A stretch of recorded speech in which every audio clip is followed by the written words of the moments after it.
In this question, you're given 2 points A and B. A is 3 minus 1, B is 4 minus 2. You're asked to find the angle between AB and x-axis.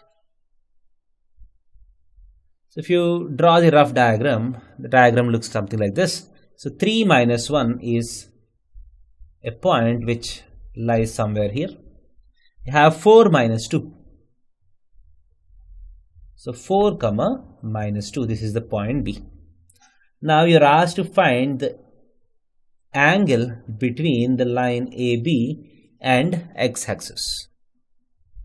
So you're asked to find something like this angle or this angle, whatever it is.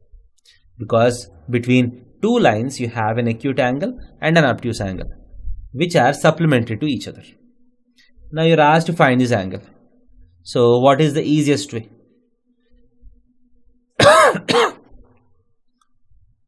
The angle with x-axis is nothing but the inclination of the line. And inclination of the line can be found out by finding the slope of the line. So how do we find the slope of AB? y2 minus y1, minus 2 minus of minus 1 divided by 4 minus 3. That is equal to minus 2 plus 1 is minus 1 by 4 minus 3 is 1, which is equal to minus 1. The slope of AB is equal to minus 1.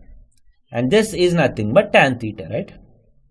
So this implies theta is equal to tan inverse of minus 1. That is nothing but minus 45 degrees. So if the slope is plus 1, that means the line makes an angle of plus 45 degrees with x-axis. And if tan theta is equal to minus 1, that means the line makes minus 45 degrees with x-axis. Thank you.